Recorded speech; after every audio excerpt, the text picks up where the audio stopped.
Hi అండి, అందరికీ నమస్తే. మనం ఈరోజు మరొక ఉద్యోగ నోటిఫికేషన్తో మీ ముందుకైతే రావడం జరిగింది. ముందుగా అందరికీ విన్నపం ఏంటంటే వీడియోని పూర్తిగా చూడండి, లైక్ చేయండి, షేర్ చేయండి.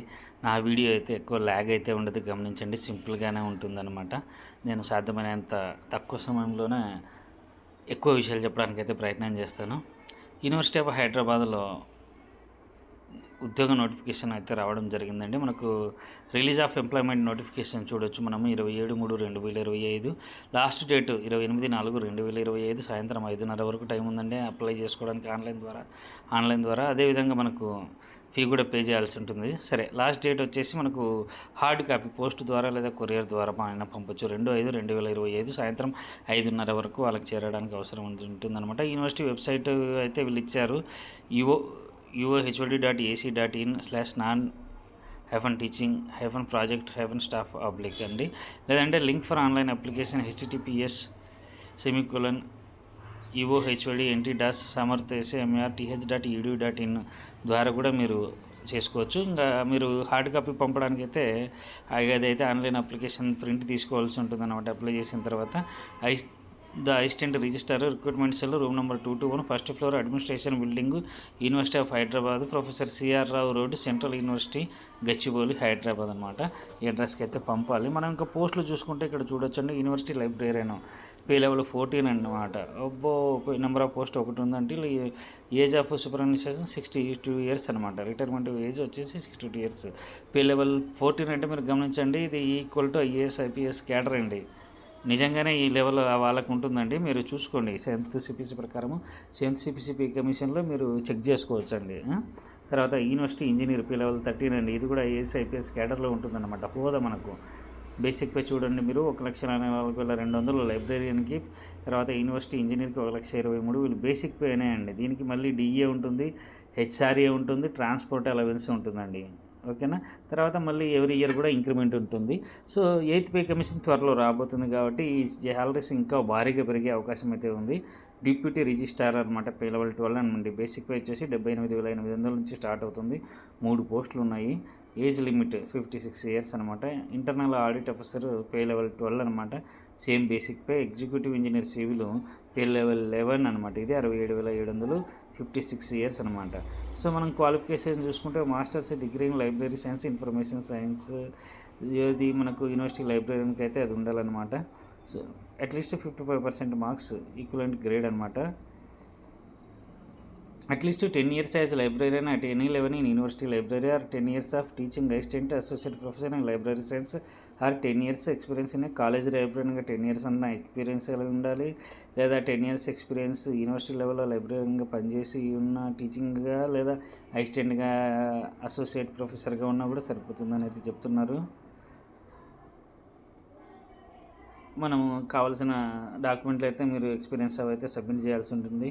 సో ఇంకా ఎక్స్ట్రా ఎవరైతే PhD degree in library science information science documentation ఏదైనా చేసి ఉంటే కూడా ఇంకా చాలా మంచిదన్నమాట. అటువంటిది కూడా ఉంటే పెట్టుకోండి. యూనివర్సిటీ ఇంజనీర్ బై డిప్యుటేషన్ అనమాట. ఇందాక యూనివర్సిటీ లైబ్రరీ డైరెక్ట్ రిక్రూట్మెంట్ అండి, ఎవరైనా అప్లై చేసుకోవచ్చు.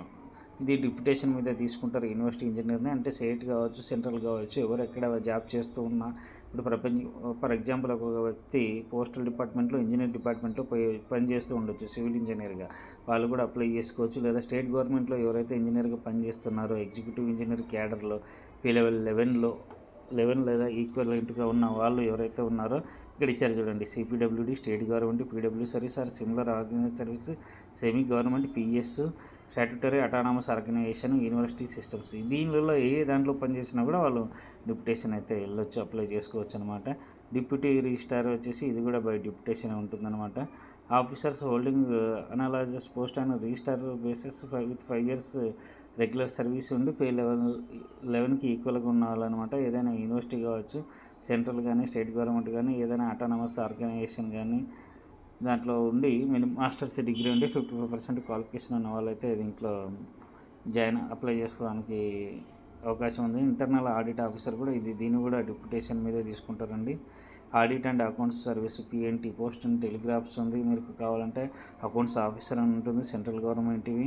అదేవిధంగా ఇంకా చాలా ఉన్నాయన్నమాట. దానిలో ఎవరైతే accounts audit and accounts officer ఉంటారో, అంటే జిఎస్టీ కావచ్చు, ఇన్కమ్ ట్యాక్స్ కావచ్చు, వాళ్ళంతా కూడా పే లెవెల్ 11లో ఎవరైతే ఉన్నారో వాళ్ళంతా కూడా అప్లై చేసుకోవచ్చు అనమాట. అది చూసుకోండి. మనకు రిజర్వేషన్ అయితే వర్తిస్తుంది. ఫీజు కూడా ఉంటుంది.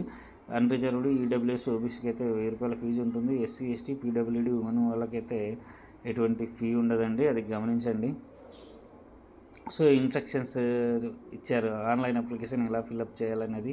సో ఆల్మోస్ట్ అందరికీ ఐడియా ఉంటుందండి. వీళ్ళకి యూనివర్సిటీ వెబ్సైట్ ఇచ్చారు, దాంట్లో ఇన్స్ట్రక్షన్స్ చదువుకోండి. మీరు చదువుకున్న తర్వాత పెద్దగా ఏముండవండి. ఫోటో ఏ విధంగా అప్లోడ్ చేయాలి, సైన్ ఏ విధంగా అప్లోడ్ చేయాలి, డాక్యుమెంట్స్ ఏ విధంగా అప్లోడ్ చేయాలి, ఒక ఫార్మాట్ ఎన్ని కేబీలలో ఉండాలి లేదా ఎంత ఎంబీలలో ఉండాలనేది ఉంటుందన్నమాట. అప్లై చేసిన తర్వాత మనం ప్రింట్ తీసుకొని ఇక్కడ ఇచ్చారు చూడండి, 100 KB 500 KB JPEG PDF format.